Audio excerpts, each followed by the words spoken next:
5-minute versus 30-minute omelet. For the 5-minute omelet, we're going classic, the French omelet. Crack 3 eggs and whisk with a pinch of salt.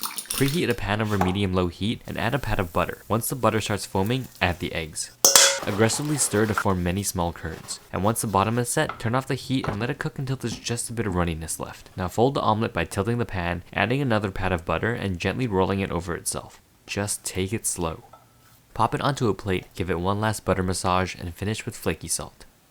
For the 30-minute omelet, start by whisking 3 eggs with salt and melted butter.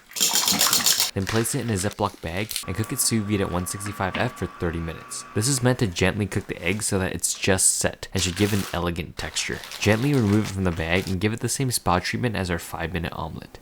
Omelet showdown. Visually, I think we can tell who's the winner here, but it's all about the taste. First up, 5-minute omelet.